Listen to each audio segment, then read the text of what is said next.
ನಮಸ್ತೆ ಎಲ್ಲರಿಗೂ. ಪದ್ಮಾ ಜ್ಯೋತಿಷ್ಯ ಶಾಸ್ತ್ರಕ್ಕೆ ನಿಮಗೆಲ್ಲರಿಗೂ ಸ್ವಾಗತ. ಬನ್ನಿ, ವೃಷಭ ರಾಶಿಯವರ ಬಗ್ಗೆ ಏನೆಲ್ಲ ಶುಭ ಫಲಗಳು ಇವೆ ಅಂತ ನಾವು ನೋಡ್ತಾ ಹೋಗೋಣ. ಅದಕ್ಕಿಂತ ಮೊದಲು ನಾನು ಸ್ಕ್ರೀನ್ ಮೇಲೆ ಹಾಕಿರೋದು ಏನಪ್ಪ ಇದು ಅಂತ ಅನ್ಕೊತಾ ಇದ್ದೀರಾ. ಆದಷ್ಟು ನೀವು ಈ ಪೂಜೆಯನ್ನು ಮಾಡಿ ನೋಡಿ, ತುಂಬಾ ಶುಭ ಫಲಗಳು ಉಂಟಾಗುತ್ತೆ.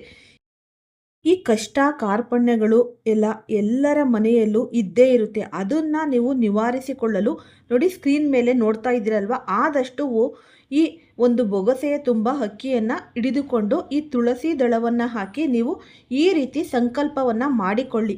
ನಿಮ್ಮ ಮನೆಯಲ್ಲಿ ಯಾವುದೇ ಕಷ್ಟ ಕಾರ್ಪಣ್ಯಗಳು ಇದ್ರೂ ಅವು ತೊಲಗಿ ಹೋಗುತ್ತೆ. ಈ ತುಳಸಿ ದಳ ಮತ್ತು ಈ ಒಂದು ಅಕ್ಕಿ ಅಂದರೆ ನಮಗೆ ಪೂಜೆಯಲ್ಲಿ ಬೇಕೇ ಬೇಕು. ಇವುಗಳಿಲ್ಲದೆ ಯಾವುದೇ ದೇವರ ಪೂಜೆ, ಹೋಮ ಹವನಗಳು, ಶುಭ ಕಾರ್ಯಗಳು ಸಂಪೂರ್ಣವಾಗೋದೇ ಇಲ್ಲ. ಹಾಗಾಗಿ ವಿಷ್ಣು ದೇವರಿಗೆ ತುಳಸಿ ಎಂದರೆ ಅತ್ಯಂತ ಪ್ರಿಯ. ತುಳಸಿ ಇಲ್ಲದ ಯಾವುದೇ ನೈವೇದ್ಯವನ್ನು ನಾವು ಈ ಭಗವಂತನು ಕೂಡ ಸ್ವೀಕರಿಸೋಲ್ಲ ಅಂತಲೇ ಅನ್ನಬಹುದು.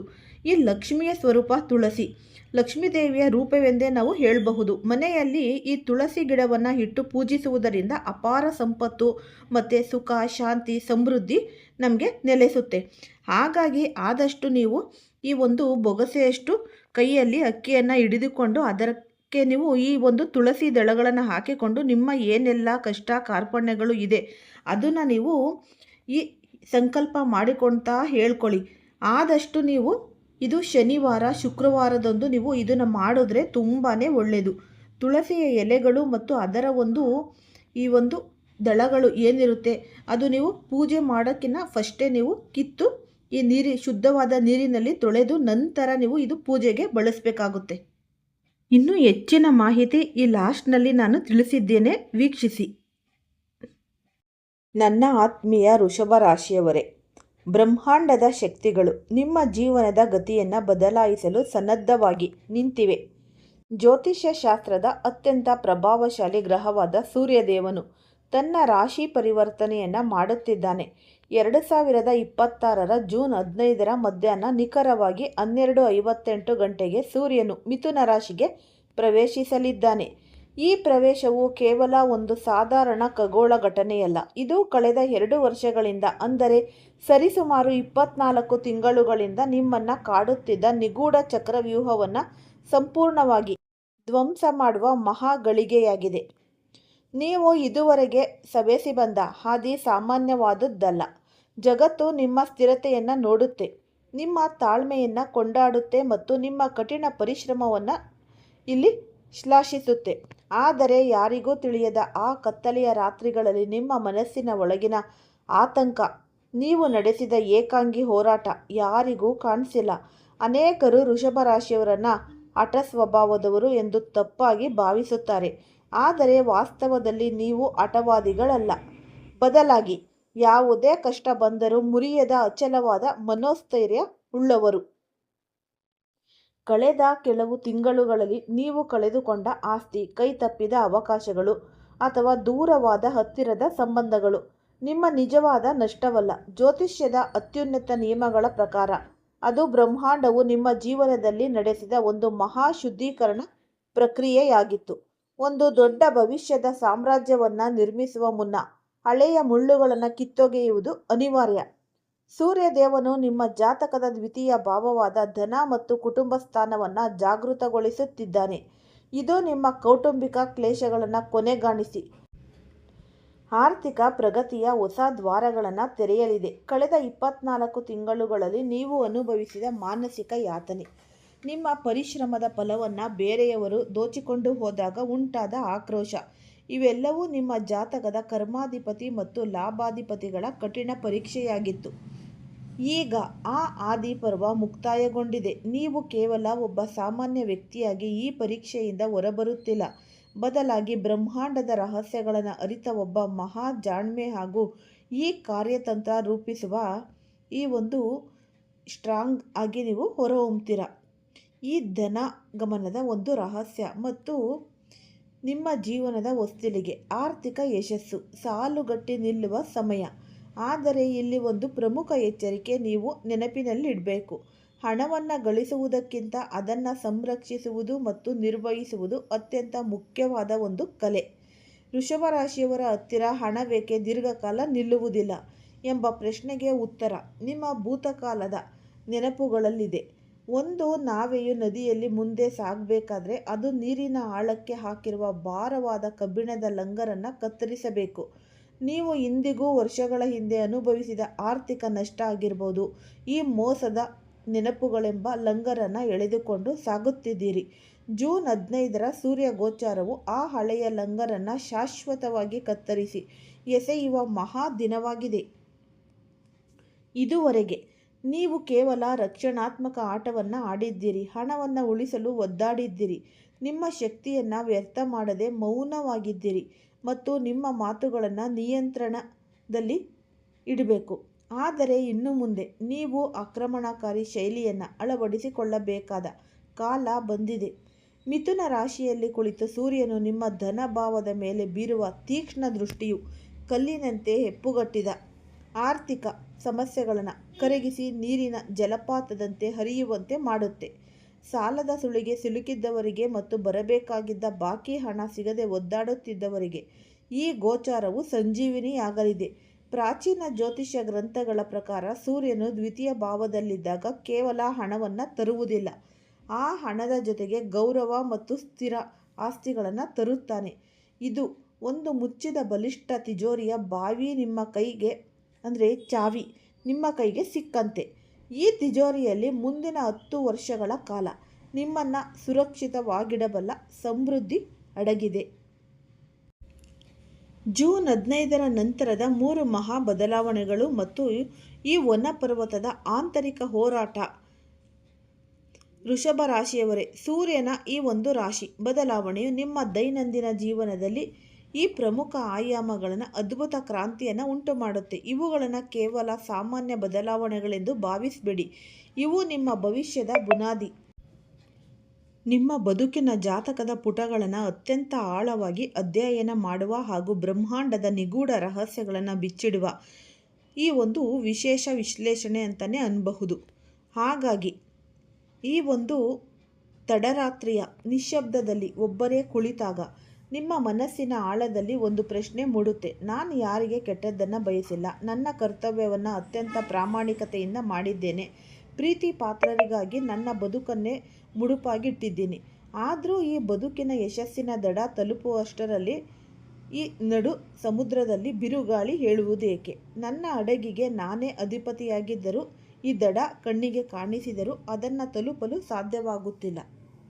ಇದು ಕೇವಲ ಕಾಕತಾಳೀಯವಲ್ಲ, ಇದು ಕೇವಲ ಗ್ರಹಗಳ ಸಾಮಾನ್ಯ ಗೋಚಾರದ ಫಲವೂ ಅಲ್ಲ. ಇದರ ಹಿಂದೆ ಬ್ರಹ್ಮಾಂಡದ ಅತ್ಯಂತ ರಹಸ್ಯಮಯವಾದ ನಿಮ್ಮ ರಾತ್ರಿಯ ನಿದ್ರೆಯನ್ನೇ ಗೆಡಿಸಬಲ್ಲ ಒಂದು ಸತ್ಯ ಅಡಗಿದೆ. ಕರ್ಮಫಲದ ದಾತ, ನ್ಯಾಯದ ಪರಮದೇವತೆಯಾದ ಶನಿ ಮಹಾತ್ಮರು ನಿಮ್ಮ ಶಾಂತಿಯುತ ಬದುಕಿನ ಸಾಗರದಲ್ಲಿ ಒಂದು ಪ್ರಬಲವಾದ ಸುಂಟರ ಗಾಳಿಯನ್ನು ಸೃಷ್ಟಿಸಲು ಸಜ್ಜಾಗುತ್ತಿದ್ದಾರೆ. ಇದು ಕೇವಲ ಪ್ರಸ್ತುತ ವರ್ಷದ ಅಥವಾ ಈ ಜನ್ಮದ ಲೆಕ್ಕಾಚಾರವಲ್ಲ. ಶನಿದೇವನು ನಿಮ್ಮ ಕಳೆದ 3 ಜನ್ಮಗಳ ಪುಣ್ಯ ಮತ್ತು ಪಾಪಗಳ ನಿಗೂಢ ಈ ಒಂದು ವಹಿ ಖಾತೆಯನ್ನು ತೆರೆದಿದ್ದಾರೆ. ಈ ಮಹಾಪರಿವರ್ತನೆಯ ಹಿಂದೆ ಅಡಗಿರುವ ಸತ್ಯ ರಹಸ್ಯವೇನು?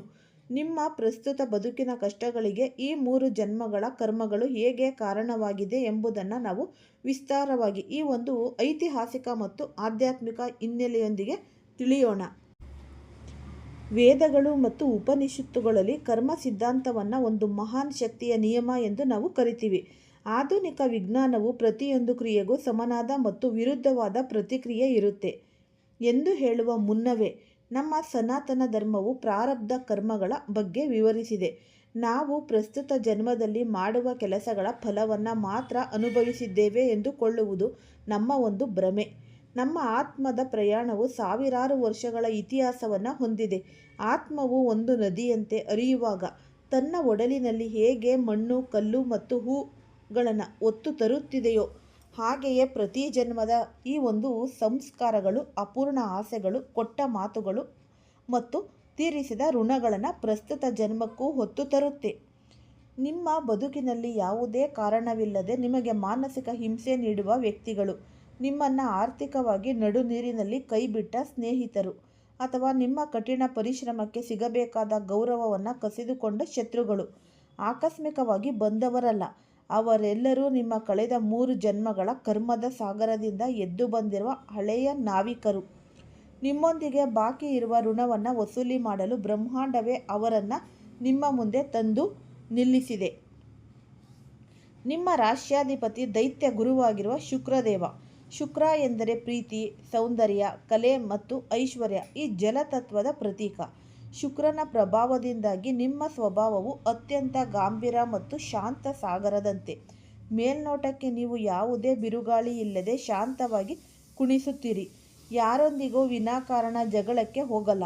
ತನ್ನದೇ ಆದ ಪ್ರಪಂಚದಲ್ಲಿ ಬದುಕುತ್ತಾ ಸುತ್ತಮುತ್ತಲಿನವರಿಗೆ ಒಳಿತನ್ನು ಬಯಸುವ ಸ್ವಭಾವ ನಿಮ್ಮದು. ಆದರೆ ಶನಿದೇವನು ವಾಯು ಮತ್ತು ಅಂಧಕಾರದ ಒಂದು ಗ್ರಹ, ಕಠಿಣ ಶಿಸ್ತು ಮತ್ತು ನ್ಯಾಯದ ಸಂಕೇತ. ಜಲತತ್ವದ ಶಾಂತ ಸಾಗರದ ಮೇಲೆ ವಾಯುತತ್ವದ ಶನಿಯು ದೃಷ್ಟಿ ಬಿದ್ದಾಗ ಸಾಗರದಲ್ಲಿ ಸುನಾಮಿಯಂತಹ ಅಲೆಗಳು ಏಳುವುದು ಪ್ರಕೃತಿಯ ಒಂದು ನಿಯಮ. ಕಳೆದ ಕೆಲವು ಸಮಯದಿಂದ ನಿಮ್ಮ ಬದುಕಿನಲ್ಲಿ ಯಾವುದೇ ಸ್ಥಿರತೆ ಇಲ್ಲದಿರಲು ಇದೇ ಒಂದು ಮುಖ್ಯ ಕಾರಣ. ನಿಮ್ಮ ಪ್ರಾಣಕ್ಕಿಂತ ಹೆಚ್ಚಾಗಿ ಪ್ರೀತಿಸಿದ ಸಂಬಂಧಗಳು ಮರಳಿನಂತೆ ಕೈಯಿಂದ ಜಾರುತ್ತಿವೆ.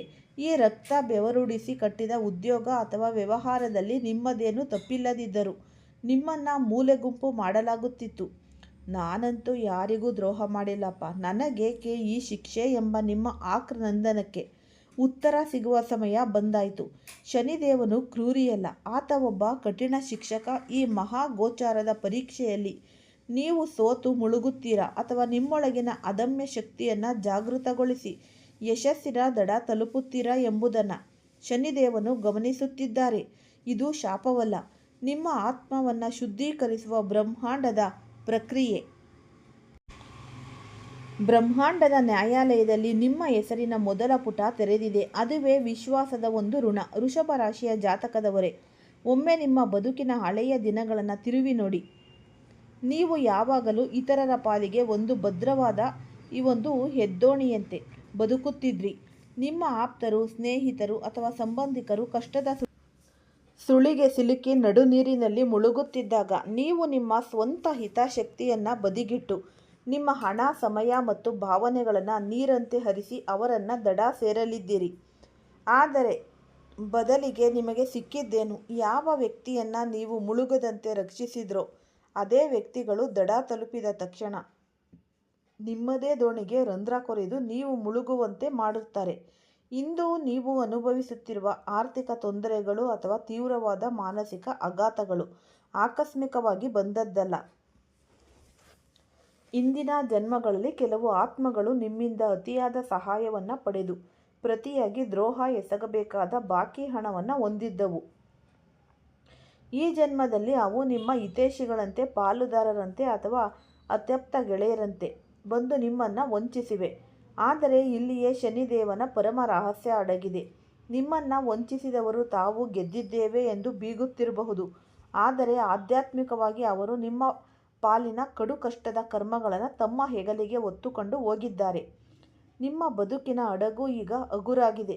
ನಯವಂಚಕರಿಲ್ಲದೆ ಅತ್ಯಂತ ಸುಂದರವಾದ ಮತ್ತು ಯಶಸ್ವಿ ದಡದ ಕಡೆಗೆ ನಿಮ್ಮ ಪಯಣ ಈಗ ಆರಂಭವಾಗಿದೆ. ಶನಿದೇವನು ತೀರಿಸಲು ಬಂದಿರುವ ಎರಡನೆಯ ಪ್ರಮುಖ ಕರ್ಮವೆಂದರೆ ಅದು ಒಂದು ಮೋಹ. ವೃಷಭ ರಾಶಿಯವರು ಯಾರನ್ನಾದರೂ ಪ್ರೀತಿಸಿದರೆ ಅಥವಾ ನಂಬಿದರೆ ಆ ಪ್ರೀತಿಯ ಆಳವನ್ನು ಅಳೆಯಲು ಯಾರಿಂದಲೂ ಸಾಧ್ಯವೇ ಇಲ್ಲ. ನೀವು ಒಂದು ಜೀವಿಗಾಗಿ ನಿಮ್ಮ ಸರ್ವಸ್ವವೆಲ್ಲ ಧಾರೆ ಎರೆಯುತ್ತೀರಿ.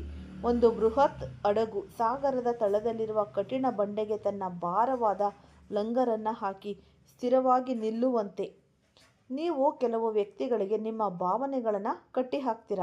ಆದರೆ ಆ ಬಂಡೆಯೇ ಮುಳುಗುತ್ತಿದ್ದರೆ ಹಡಗಿನ ಸ್ಥಿತಿ ಏನಾಗಬೇಡ. ಕಳೆದ ಕೆಲವು ವರ್ಷಗಳಲ್ಲಿ ನಿಮ್ಮ ವೈವಾಹಿಕ ಜೀವನ, ಪ್ರೇಮ ಜೀವನ ಅಥವಾ ಅತ್ಯಂತ ಆಪ್ತವಾದ ಸಂಬಂಧಗಳು ತೀವ್ರವಾದ ಬಿರುಗಾಳಿಗೆ ಸಿಲುಕಿವೆ.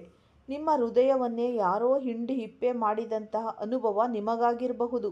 ಜೀವಕ್ಕಿಂತ ಹೆಚ್ಚಾಗಿ ನಂಬಿದ ವ್ಯಕ್ತಿ, ಅವರು ಕೂಡ ಬದಲಾಗಬಹುದು ಅಥವಾ ನಿಮ್ಮಿಂದ ದೂರವಾಗಿರಬಹುದು. ನೀವು ಎಂದಿಗೂ ಅದೇ ಹಳೆಯ ಈ ಒಂದು ನೆನಪುಗಳ ಕಡಲ ದಡದಲ್ಲಿ ನಿಂತು ಹೋದವರು ಮರಳಿ ಬರಬಹುದು ಎಂದು ಕಾಯುತ್ತಿದ್ರಿ ಅಷ್ಟೇ. ವಿಶ್ವದ ಸೃಷ್ಟಿಕರ್ತ, ಪಾಲಕ ಮತ್ತು ಈ ಲಯಕಾರಕರಾದ ಬ್ರಹ್ಮ, ವಿಷ್ಣು ಮತ್ತು ಮಹೇಶ್ವರರ ಈ ಒಂದು ದಿವ್ಯ ಕೃಪಾ ಕಟಾಕ್ಷವು ಸದಾಕಾಲ ನಿಮ್ಮ ಒಂದು ಈ ಜಗತ್ತಿನ ಈ ಸಮಸ್ತ ಜೀವರಾಶಿಗಳನ್ನು ನಿಯಂತ್ರಿಸುತ್ತವೆ.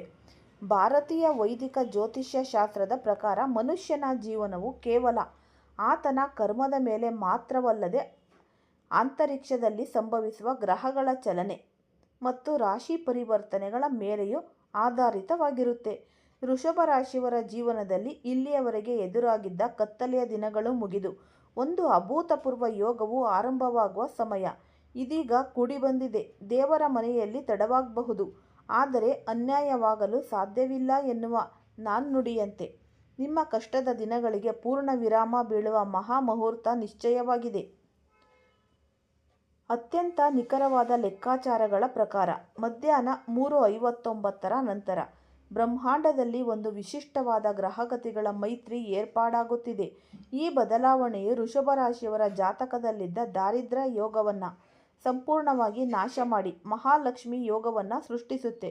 ಇಷ್ಟು ದಿನ ನೀವು ಅನುಭವಿಸಿದ ಆರ್ಥಿಕ ಮುಗ್ಗಟ್ಟು, ಮಾನಸಿಕ ಕಿರಿಕಿರಿ ಮತ್ತು ಕೌಟುಂಬಿಕ ಕಲಹಗಳು ಕರಗಿ ಹೋಗುವ ಕಾಲ ಹತ್ತಿರ ಬಂದಿದೆ. ಬ್ರಹ್ಮಾಂಡದ ತ್ರಿಮೂರ್ತಿಗಳಾದ ಬ್ರಹ್ಮ, ವಿಷ್ಣು, ಮಹೇಶ್ವರರ ಹಾಗೂ ದೇವದೇವ ಮಹಾದೇವನ ಆಶೀರ್ವಾದದ ಬಲದಿಂದ ನಿಮ್ಮ ಜೀವನದಲ್ಲಿ ಈ ರೇಣುಕನು ರಾಜನಾಗುವಂತಹ ಅದ್ಭುತ ಪವಾಡಗಳು ಸಂಭವಿಸಲಿದೆ. ಈ ಒಂದು ವಿಶೇಷವಾದ ಬದಲಾವಣೆ ಕೇವಲ ಒಂದು ಸಾಧಾರಣ ಘಟನೆಯಲ್ಲ, ಇದು ನಿಮ್ಮ ಇಡೀ ಜೀವನದ ದಿಕ್ಕನ್ನೇ ಬದಲಾಯಿಸುವ ಶಕ್ತಿ ಹೊಂದಿದೆ. ಆದರೆ ಈ ಅದೃಷ್ಟದ ಲಾಭವನ್ನು ನೀವು ಹೇಗೆ ಪಡೆದುಕೊಳ್ಳಬೇಕು, ಯಾವ ತಪ್ಪುಗಳಿಂದ ನೀವು ದೂರವಿರಬೇಕು, ನಿಮ್ಮ ದೈನಂದಿನ ಜೀವನದಲ್ಲಿ ಯಾವ ರೀತಿಯ ಎಚ್ಚರಿಕೆಯನ್ನು ವಹಿಸಬೇಕು ಎಂಬುದು ಅತ್ಯಂತ ವಿವರವಾಗಿ ತಿಳಿದುಕೊಳ್ಳುವುದು ಅತ್ಯಗತ್ಯ. ಭೂಮಿಯ ಮೇಲೆ ಹುಟ್ಟಿದ ಯಾವುದೇ ಮನುಷ್ಯನಿಗೆ ಸಮಸ್ಯೆಗಳಿಲ್ಲದ ಜೀವನವೇ ಇಲ್ಲ. ಪ್ರತಿಯೊಂದು ಸಮಸ್ಯೆಗೂ ಅವರದ್ದೇ ಆದ ಪರಿಹಾರವು ಪ್ರಕೃತಿಯಲ್ಲಿ ಮೊದಲೇ ಸೃಷ್ಟಿಯಾಗಿರುತ್ತೆ. ಗುರಿಯು ಎಷ್ಟೇ ಎತ್ತರದಲ್ಲಿದ್ದರೂ ಅದನ್ನು ತಲುಪುವ ದಾರಿಯು ಯಾವಾಗಲೂ ನಮ್ಮ ಪಾದಗಳ ಕೆಳಗಿರುತ್ತೆ ಎಂಬುದನ್ನು ಮರಿಬಾರದು. ವೃಷಭ ರಾಶಿಯವರು ತಮ್ಮ ಮನಸ್ಸಿನಲ್ಲಿರುವ ನಕಾರಾತ್ಮಕ ಆಲೋಚನೆಗಳನ್ನು ಮತ್ತು ಅವರ ಏನೆಲ್ಲ ಇಷ್ಟಗಳಿದೆ ಅದೆಲ್ಲ ಸಂಪೂರ್ಣವಾಗಿ ತ್ಯಜಿಸಬೇಕು. ನಿಮ್ಮ ಮನಸ್ಸಿನಲ್ಲಿ ಆತ್ಮವಿಶ್ವಾಸ ಮತ್ತು ಧನಾತ್ಮಕ ಚಿಂತನೆಗಳು ಮೂಡಿದಾಗ ಎಂತಹ ದೊಡ್ಡ ಸಂಕಷ್ಟವೂ ನಿಮ್ಮ ಮುಂದೆ ಮಂಡಿಯೂರುತ್ತೆ. ಈ ಮಧ್ಯಾಹ್ನದ ಈ ಒಂದು ಮಹಾ ಬದಲಾವಣೆಯ ನಂತರ ನಿಮ್ಮ ಕುಟುಂಬದಲ್ಲಿ ದೀರ್ಘಕಾಲದಿಂದ ಇದ್ದ ಭಿನ್ನಾಭಿಪ್ರಾಯಗಳು ಅಥವಾ ತಪ್ಪು ತಿಳುವಳಿಕೆಗಳು ದೂರವಾಗುತ್ತೆ. ನಿಮ್ಮ ಜೀವನ ಸಂಗಾತಿಯೊಂದಿಗೆ ಇದ್ದ ಸಣ್ಣ ಪುಟ್ಟ ಮುನಿಸುಗಳು ಮಾಯವಾಗಿ ಪ್ರೀತಿ ಮತ್ತು ವಿಶ್ವಾಸ ಹೆಚ್ಚಾಗುತ್ತೆ. ಹಳೆಯ ಕಹಿ ನೆನಪುಗಳನ್ನು ಮರೆತು ಭವಿಷ್ಯದ ಸುಂದರ ಜೀವನದ ಬಗ್ಗೆ ಯೋಚಿಸಲು ಇದು ಅತ್ಯಂತ ಪ್ರಶಸ್ತವಾದ ಸಮಯ. ಕುಟುಂಬದವರೊಂದಿಗೆ ಪ್ರವಾಸ ಕೈಗೊಳ್ಳುವ ಅಥವಾ ಧಾರ್ಮಿಕ ಕಾರ್ಯಕ್ರಮಗಳಲ್ಲಿ ಭಾಗವಹಿಸುವ ಯೋಗವಿದೆ. ಇದರಿಂದ ನಿಮ್ಮ ಮನಸ್ಸಿಗೆ ಅಪಾರವಾದ ಶಾಂತಿ ಮತ್ತು ನೆಮ್ಮದಿ ದೊರೆಯುತ್ತೆ. ಸಹೋದರ ಮತ್ತು ಸಹೋದರಿಯರ ಕಡೆಯಿಂದ ನಿಮಗೆ ನಿರೀಕ್ಷಿತ ಬೆಂಬಲ ಸಿಗಲಿದೆ. ಸಮಾಜದಲ್ಲಿ ನಿಮ್ಮ ಸ್ನೇಹಿತರ ವಲಯವು ವಿಸ್ತಾರಗೊಳ್ಳಲಿದ್ದು ಗೌರವ ಪ್ರತಿಷ್ಠೆಗಳು ಹೆಚ್ಚಾಗಲಿವೆ. ರಾಜಕೀಯ ಅಥವಾ ಸಾರ್ವಜನಿಕ ರಂಗದಲ್ಲಿ ಗುರುತಿಸಿಕೊಂಡಿರುವ ವೃಷಭ ರಾಶಿಯವರು ಯಾವುದೇ ನಿರ್ಧಾರಗಳನ್ನು ತೆಗೆದುಕೊಳ್ಳುವಾಗ ಉದ್ವೇಗಕ್ಕೆ ಒಳಗಾಗಬೇಡಿ. ಯೋಚಿಸಿ ನಿರ್ಧಾರ ಕೈಗೊಂಡ್ರೆ ಯಶಸ್ಸು ಸದಾ ನಿಮ್ಮದಾಗುತ್ತೆ. ಕೇವಲ ಒಳ್ಳೆಯ ದಿನಗಳ ಬಗ್ಗೆ ಭವಿಷ್ಯ ಹೇಳುವುದಷ್ಟೇ ಅಲ್ಲ, ಮನುಷ್ಯನು ತನ್ನ ಜೀವನದಲ್ಲಿ ಮಾಡುವ ತಪ್ಪುಗಳನ್ನು ತಿದ್ದಿ ಮುನ್ನಡೆಯಲು ಎಚ್ಚರಿಕೆಯನ್ನು ನೀಡುತ್ತೆ.